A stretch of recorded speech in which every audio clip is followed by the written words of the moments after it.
During 1 month a year, people all around America gather around computers and TVs to immerse themselves in the world of college basketball. March Madness is the final tournament in men's and women's college basketball seasons, and it has become a countrywide phenomenon because of the competition that comes in creating a bracket. Between a few select days in March, you're able to try to predict which out of the 64 teams will win the entire tournament, going through 63 games across 7 rounds of play. The beauty of March Madness is that you don't have to know much, if anything, about basketball. With popular sports competitions like this, the debate about sports betting laws emerges. As of March 2024, sports betting is still illegal in Minnesota, but could that be changed in the coming months? Minnesota legislature is in the process of passing a bill that will legalize betting on sports fantasy games like March Madness, and park teachers and students seem to be in favor. Park math teacher Anton Opara said for him, a lot of the fun of March Madness comes from the competition in pools between friends and family. Usually when I'm doing it, we have, family ones. Also, I have some with some coworkers and, former friends. So usually it's bragging rights just to be able to beat my friends, family. And then on top of that, if there's money involved, you kind of want to hopefully win. Each year, Opara creates a March Madness pool for his students to join and compete against each other. According to him, the students find a lot of fun in the disputes that it brings. They like to debate about, I picked this team to win, and or I picked them. They use it more as a social commentary floor to see, look what I did, look what I found out, oh man, I'm so dumb, I wish I didn't pick them, back and forth. Junior Josh Fink created his own pool, one that was open for even more park students to join. He said he did it to bring students together because it creates a way for them to interact with each other that's not related to school. Honestly, I think it's just to create a pool that everyone can join, and a fun way to watch March Madness as a school. And I mean, we're up over 130 people, and I'd say over 100 of them are from the school. So I mean, it's cool because you'll see someone in every class that's in the pool. You'll see someone in the hallways that's in the pool, and then you can compete against your friends. That's pretty cool. One class that Opara teaches is AP Statistics, and while statistics has a lot to do with outcomes of games like in March Madness, he said part of the fun of the games is that statistics can still only predict so much. It's interesting just to see that, especially from being a math teacher, you can have all these rankings, and the fact that to get a perfect bracket is near impossible. To look and see teams that you don't even know win. Like last night, Oakland was a 14 seed. Nobody knew any of their players on their team. And then one player comes out of there hitting 10 3-pointers. It's interesting to beat a number 3 seed that's supposed to be really good. You just never know what's going to happen.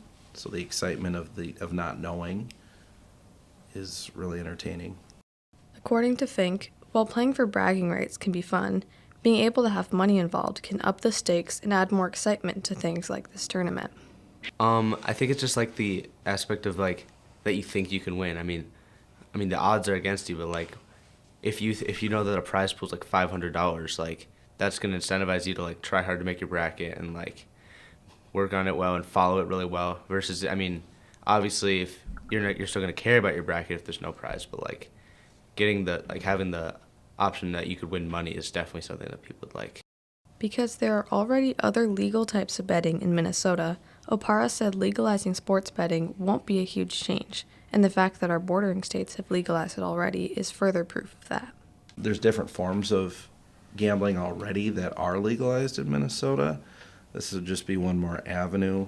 I don't see much of a difference in it. There's horse betting in Minnesota, which is sport in a sense. So the fact that we can't bet on just regular sports is kind of inane, especially when I can drive 2 hours to the border of Iowa and then I could do it. Fink said he believes that there's not many reasons for sports betting to stay illegal in Minnesota, especially because we're among some of the last states that haven't yet allowed any form of it. I mean, I think they should be legal. I feel like, considering, I mean, I don't know how many, but a lot of states have legalized it, and it's become almost too popular for it to be illegal at this point in just around the country. It's become too normalized in media and stuff. And, like, I just feel like, obviously it should be age restricted, but, like, I feel like we're just a bit late to the party on that. Like, I feel like it's just too popular to not be legal. According to Opara, although betting on things like March Madness is all in good fun, it's still a type of gambling and should be taken seriously. I think just gambling in general, it's something where you can get into a lot of financial trouble.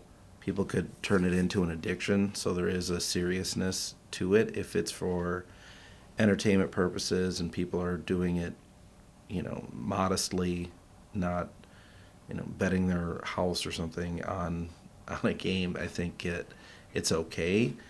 Opara said making sports betting legal could also influence people who are already addicted, but a more positive impact of it would be the erasure of hidden illegal gambling. Bringing it here could also add to people struggling more with gambling addiction or getting people who are prone to becoming addicts, having an avenue, thinking that they have some sort of edge, and then kind of jumping in. I think it would definitely decrease the amount of illegal gambling that probably is going on currently in Minnesota. I think that would be probably the main points. Fink said he doesn't think legalizing sports betting would be a reason that an adult may become addicted, but it would be important to pay attention to age restrictions so that it doesn't become an issue for underage people. I think that the only harm that could come of it is just, I mean, it's enabling the addiction of people that are already addicted.